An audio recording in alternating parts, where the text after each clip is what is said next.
I'm Sarah from The Upcoming. Such a pleasure to have you here with us today. Obviously, this year marking the 25th anniversary of one of the best rom-coms of all time, 10 Things I Hate About You. So it'd be so great to chat to you about this film. When you were first making it, did you have any idea, how popular it was going to be, the fact that it would stay with the generation for so long, but also a new generation still discovering it and loving it now? I certainly did not think that Sarah Bradbury was going to be reaching out to me 25 years ahead to discuss its magnificence. I believed it was a hit when I was making it. Although it was my first movie, I had done a lot of directing before. I had directed or produced over 250 episodes of TV. So I certainly understood the directing. I certainly understood how to shape a scene. And literally every time I said push, meaning, let's go to the next scene, I would turn to the producer and I would say, we nailed it. We nailed another scene. It just felt perfect. I know that sounds like an odd thing to say, but yes, I felt it was going to be a hit. Did I expect this much of a following? No, of course not. One of the things that it's such a hit and continues to grow is the movie was about, and it's funny, the president of Disney at the time was a guy by the name of Joe Roth, who's still a very prominent film producer. And I said to him a couple weeks before the film, I said, I just want you to know I'm not going to be directing a high school movie for you. And he was, whoa, what do you mean? And I said, I'm going to direct a movie about characters and love and relationships. And the characters in the movie are just going to happen to be high school kids. And I said, I was 44 when I directed the movie. And I said, I want to direct a film that my friends will also love, right? So a movie about truth, a movie about relationships, a movie about love, as opposed to being the central focus, high school kids, and the typical condescending high school movies that are made all the time. And I think that's the main reason it did so well and is so long lasting. Plus, I put together a pretty amazing cast. I have to give myself credit for that. Yeah, and I was going to say as well, being your feature debut, but, how did you know when you read that script, that this was the right one for your first feature? And, I was reading about how, they'd seen Clueless, and obviously that'd been an adaptation of Emma, and the fact that this is almost like a feminist modern twist on Shakespeare's Taming of the Shrew, whether it's not having that kind of anchor, like you say, to the script. So, okay, it's in this teen setting, but there's so much more going on there as well. So what jumped you cast your mind back to that script? I had read a number of scripts that were not offered to me, that were, what they call OTD scripts out to directors, meaning they just send them to, and it was just the girl's voice, the women's voice that wrote it. I mean, I ended up shepherding a pretty sizable rewrite onto that script, but that's not to take anything away from the excellence of what the women wrote. It just had its own unique voice, and it was funny, but it was smart funny, and which is very different than a lot of the scripts I had read. It just spoke to me. I could just see myself shooting it. It was literally that simple. And, I had problems with it, or I should phrase it more positively. I had things I wanted to do to it. But like any director would, if it's your film, you want to be able to tell it through your eyes. And I was blessed in that, having done as many sitcoms and big ones, a lot of my friends were showrunners and head writers of big TV shows, right? And I just asked 4 of them if they would do me a massive favor, spend a few days and rewrite the movie with me. And they were eager to help, I'm still blessed. And we took, we made quite a bit of changes, but the core of the script, the tone, the core, the feel was pretty much on the page. And like you say, I mean, what a cast you assembled. And I guess it was testament to, you know, their performances and the chemistry they all had on set that kind of launched the career, you know, of a lot of your leads with Julia Stiles, Joseph Gordon-Levitt, Heath Ledger in particular. Even, you know, Alison Janney in that role as Miss Perky, you know, absolutely golden. So, you know, did you already know when they came in for their castings? Did you have people in mind? How did that all come about? And when you saw these performances come to life before your eyes, what was that like? Oh, well, I didn't have anyone in mind. I try never to. I think it's, yeah, no. Disney had some people in mind, and they told me basically, hey, here's who we'd like you to cast for the leads. And again, it was my first movie, but not being shy. I said, look, I believe I can cast the shit out of this with total unknowns.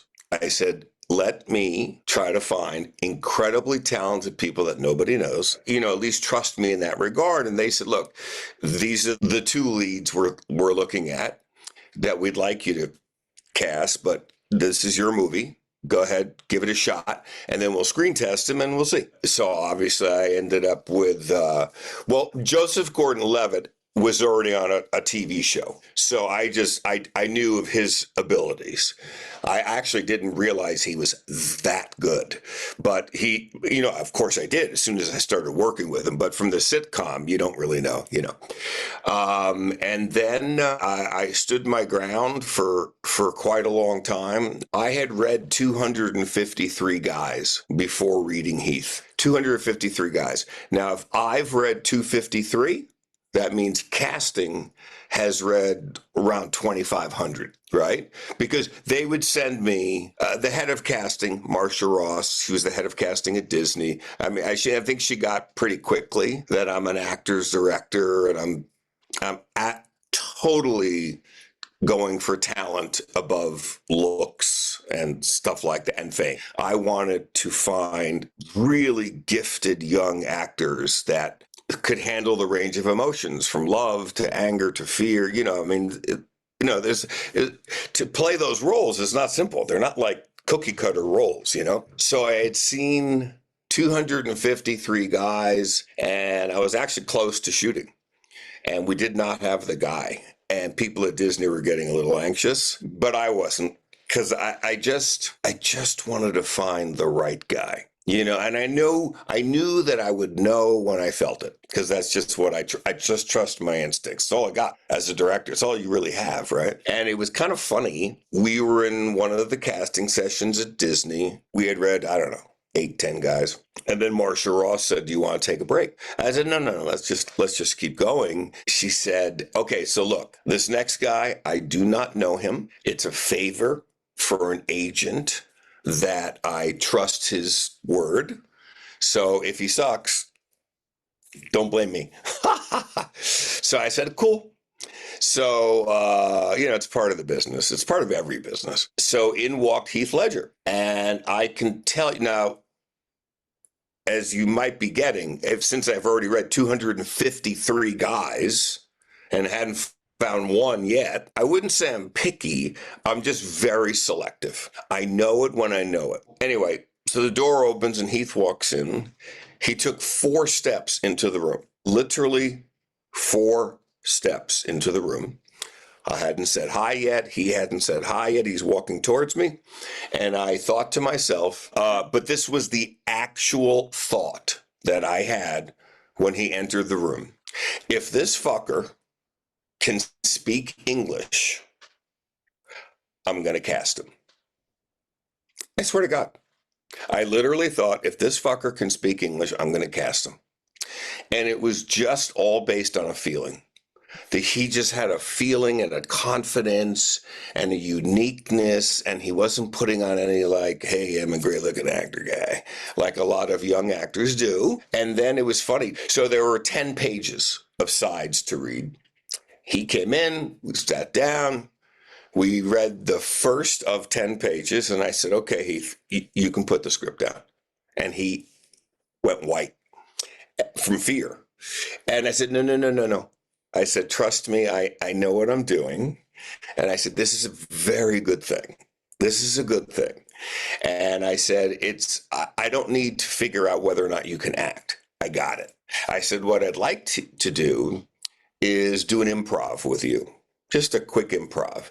And the reason I did that is I wanted to see how facile his mind was. So I gave him some improv between me and him, and we did that. And I was trying to throw him off and see how funny he might be and that kind of stuff. So we did our thing, and then we did that for like 40 seconds. And I said, okay. I said, we're done. And this poor kid, he flew 17 hours to read, and he was done. We were done in 2 minutes, literally 2 minutes. And this is for the lead of a movie, right? And he said, we're done. And I could again see that he was shaken. And I said, yeah. And I said, look, because I love actors. I genuinely love actors, and I always want them to feel good. I treat actors the way I wished I was treated. And I said to him, look, I can't say it's this movie or another project or whatever, but I said, you, young man, are going to have a very big career. You have a huge career ahead of you. And I hope I get to be a part of that at some point. And he says, really? I said, yeah, you're going to be a big movie star. And I shook his hand, and he was still like unsure, but I shook his hand. And then there were 5 women in the room, 5 casting women. I shook his hand. Thank you. He leaves. And the instant the door closed, I turned to the women in the room and I said, ladies, I have never wanted to sleep with a man. But if I had to sleep with a man, that would be the man. Cast him immediately. And he was cast before he got to his car. Yeah, wow, right? He just had an authenticity to him that was so magnetic and so refreshingly honest. And the same with Julia Stiles. Julia met with me again. I got a call from Marcia Ross, and I was working in New York directing some TV show. Marcia called and she said, I got another favor. I said, okay. She said, there's this young girl. I don't know anything about her. I think she's done one little indie, but her agent said she's very special and asked me if you would please read her while you're in New York.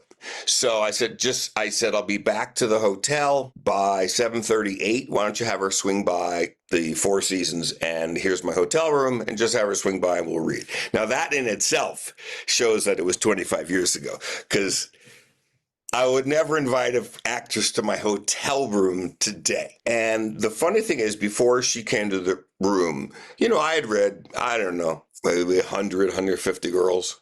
Young women. And one of the things that it didn't stand out as odd, but it stood out as I recognized that every single woman that read for me were dressed to impress. Knock, knock, knock. And I open the door, and there's Julia Stiles, right? She was wearing baggy pants. She was wearing a very baggy, almost like a sweatshirt type of a shirt. Her gorgeous mane of hair that she had in the movie was pulled back in a bun. I didn't even know she had long hair, right? No makeup, no nothing. And I thought to myself, oh, thank God, someone who's confident in just being themselves, right? So that immediately grabbed my attention, like, oh, what a refreshing change. It was I literally in a nanosecond went, oh my God, I love this woman's natural beauty and the fact that she trusts it. And I thought to myself, there's a confidence in that I haven't seen with other people, which I really appreciated. And then even before this all happened like that, and then she went to shake my hand to introduce herself, and she shook my hand and she said, hi, I'm Julia, pleasure to meet you. And she looked straight into my eyes and gave me a firm handshake. And again, it was so grounded. It was just grounded for a 17-year-old woman to be bam, And that really impressed me. And I thought to myself, if this woman can read, I'm going to cast her. I swear on my parents' life. Because that is what, as a director, I'm open to and looking for. It's also what I teach what I teach in my and you know, my company, the Breakthrough Company. It's that authenticity that just, gosh, I just so appreciated that, right? And as I do anytime. And she came in, and literally we read maybe 3 of the 7 pages, maybe 3 pages, and I said, "This great." And again, I didn't want to say it's yours because, you know, Disney is the boss. But the instant she left, I called Marsha Ross and I said, "We found our girl." And she was cast. I had the pleasure of calling her just a few days later and she was walking around New York. It was so sweet. And I said, "Hey, Julie, it's Gil Junger, the guy." And she said, "Oh, I remember you." And I said, "How'd you like to shoot a movie with me?" She said, "Get out of here." And then she started screaming. It was so, oh yeah. Oh, it made me so happy. Brings tears to my eyes right now. Yeah, they were phenomenal stars. They were both very green, you know, and that's not to take anything away from them. They were just green. You know, it was their first real movie, right? And Heath's first time in America, for God's sakes. But their natural talent, extraordinary, just extraordinary. You know, and I'm so grateful to the producer, Andrew Lazar and Joe Roth, because they totally trusted me. You know, it's not the way it always happens. I mean, people trust me now because I'm a proven director. You know what I'm saying? They trust my instincts because I deserve that trust by now. But this was my first movie, and both the producer, Andrew Lazar, and Joe Roth said, we trust your vision. Let's go. Do what you do. Yeah, and Larissa Oleynik was great, and Joseph Gordon-Levitt. I mean, those top 4 people were, and Gabrielle Union was in the movie. For heaven's sakes, people never seem to mention her. And yes, Allison Janney, gold, fucking gold. And she was so fun on set. Oh my God, she's so funny. You know, and I didn't even know. She's like a Broadway star, singing and dancing star. What? Yeah, she was an extraordinary talent. And still, she won an Academy Award a few years ago. Yeah, one of those. It does feel like there must have just been this amazing atmosphere on set. I mean, even at the end of the film, you know, you've got the outtakes, which they don't seem to do that as much anymore. And you just get this vibe that there was a sizzling chemistry between all of the cast. I don't know how much improvisation there was, but do you have sort of any standout memories or anything that did go wrong? What comes to you when you think back to the shoot? Literally, Joseph Gordon-Levitt said to me at one point, "This is not like being on set at all. This is like going to the best camp ever," which is so sweet. Yeah, you were right. You saw that joy on film. Everyone got along. They went out to dinner almost every single night together. I mean, it was incredibly joyful for everybody. Me too. As a matter of fact, Andrew Lazar, who's now a very big producer, he's produced, I don't know, 45 films. His last movie was American Sniper, nominated for Academy Award. I mean, you know, he's an incredible producer and a dear friend now. And he has said to me numerous times, it was the best work experience he's ever had in his life. It was sheer joy because everyone was malleable. There were no egos involved because they weren't stars yet. They all wanted the same thing that I wanted. Let's make the best film we possibly can. And that spirit is infectious. And, you know, whatever I suggested, they were willing to try. No attitude, no nothing. I can do better. Can I do it again? I mean, it was really, truly an amazing experience to this day. You know, I've never repeated that. Wait till I write 10 things I hate about marriage, though. No, I'm not joking. Next year, I want to write 10 things I hate about marriage. Can't wait to see that.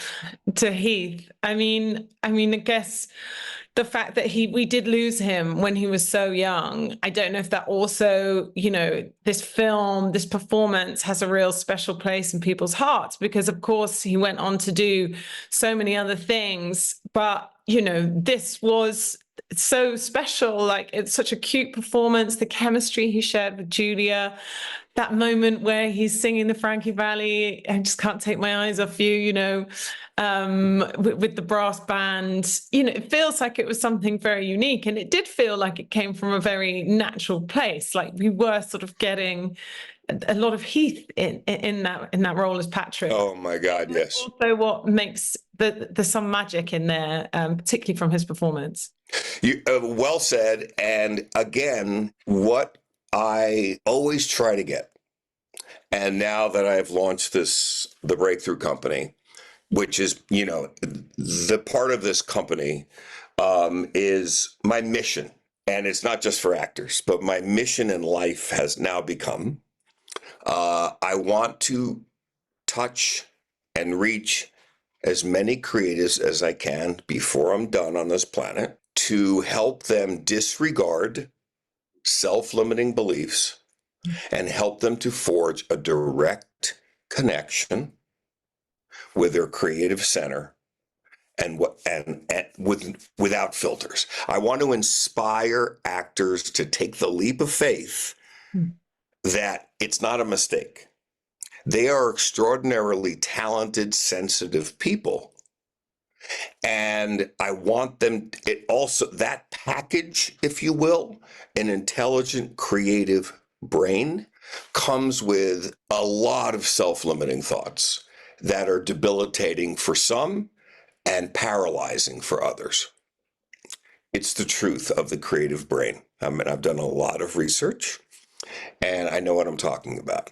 And it has become, and personally, I have had the blessing that I have finally overcome that darkness, that shadow that has always been with me. And I love actors. I mean, I know some directors say that, and hopefully they do. But I genuinely love anyone that has that ability. It's so rare. And I'm just enamored with it, right? My mission, this is why I'm in London right now. My mission is to speak to the world and inspire as many creatives as I possibly can to disregard their self-limiting beliefs and forge a direct connection from their heart to their creative center without any filtration whatsoever. That's my goal, right? And it's the reason that I cast Heath and cast Julia, because you hit it on the head. There was so much Heath in his performance. That's why he was so magnetic. He just showed who he was. That is exactly what I teach at the Breakthrough Company. I teach actors how to abandon so many of the things that they've been taught, because in my opinion, the majority of the way acting is taught, each has their own preferences, but in my opinion, the majority of the way acting is taught, especially audition workshops, they teach through thinking and analysis. And in my opinion, and maybe I have I've earned some respect in this regard, but to me, you cannot think your way into creative genius. You can't. You can't analyze your way, substitute your way, think your way into creative genius. So what I'm trying to do with actors worldwide is to get all the noise out so that they can just open up who they truly are, so I can see a reflection of them without any self-doubt. So that's what I'm trying to infuse the world with. It's become my goal in life, because 8.5 years ago, my life intersected with and I know this is going to sound very LA, but I'm just going to say it, with a spiritual therapist. And I worked with her for 3.5 years, and it has totally transformed how I perceive myself, my relationship to the world, and I am more content than I've ever been. Why? Because she helped me head in the direction of self-love. And when anybody fully accepts who they are, everything they do in life is better. everything. It's pretty staggering. And so since I've been given that gift, and I don't have to work anymore if I don't want to, but I've written a book about it because I want to. Again, I want to reach as many creators as I possibly can in my lifetime and give them the gift that I've received because it's pretty spectacular. And it just comes from a mindset change. I guess in terms of, revisiting it, I know you've been doing some Q&As here in London. Yeah. What has that experience been like for you? Do you ever get tired of talking about this film? But as we said at the beginning, I think, it was sort of a golden era, wasn't it, for rom-coms? Yeah. 100%. 2000s. And I think for millennials like me, it's a nostalgia trip. But then also for this new generation, it's a time capsule sort of going back. And do you think that we can, where's the genre today? Is there something missing because it was just this period of time where it all made sense and it all just worked? What do you think about that? Well, films in general have been so disrupted by COVID, and the experience of going to movies almost seems like a rarity now. I have been told numerous times from a lot of industry people, make another movie. We all miss that vibe, not 10 things in particular, but that type of a feeling of a movie. And I think that's just inherent in who I am as a storyteller. And it's not like it was a type of a movie. It was just honest. It was just honest because as a baby, part of my life philosophy is that we are born perfect, seriously, with two desires, to love and to be loved. That's it. No judgment, no hate, no jealousy, no nothing. To love and to be loved. And I've been working on myself to get closer and closer and closer to the person I was when I was born. Because it simplifies everything, and there's a purity in that, right? Trust me, I got a long way to go, but I'm about 34 right now in my path back. I'm just kidding, and I think at the bottom of every story, that to love or be loved is really it's called being human. That's really the core of being human. And I think when movies just get back to that and just tell honest stories about boy meets girl, that story is if it's told in an honest way, it's going to impact people. Vulnerability attracts people to people, right? Honesty makes you want to embrace somebody. Pain, if someone's brave enough to show their pain and their vulnerability and their fears, at least for this man, I want to hug that person. It makes me feel so much more connected to them. I think maybe that's missing a little bit in simple stories. And also because the studios in general now, they're not making the 45 movies a year. They're making 12, 14. It's the truth. That's what they do now because they're all making tentpole movies. They're all making big branded films. I'm not saying they're bad. It's not my kind of movie, but the dollar is forcing studios to do Spider-Man and Iron Man and all the mans and on the man. And nothing wrong with that. Obviously, that shit sells. Look, the biggest films of all time. You're never going to see a rom-com make $1 billion. Cut to, 10 Things I Hate About Marriage made $1 billion for. I'm just kidding. But I just personally gravitate towards simple stories about human emotion. It's that simple. And I think people miss it. People just miss human connection. Don't you think? I do. I want to go to a movie. I want to cry. I want to laugh. I want to cry. I want to laugh again and go home. That's the journey I like. It's like that's what I like when I meet people. When I become close to someone, whether it's a girlfriend or just a buddy, I want to have that full range of like heartbreaking talks and just joy, just laughter, because life is a fucking gift. It's a gift. It doesn't have to be all crazy complicated, and you don't need to have a car chase every day. You know what I'm saying? That's actually kind of funny. So it's a very apt note to end on because that was beautifully put. Thank you so much for your time. Thank you for making the film, and really enjoy everyone enjoying it again tonight in London.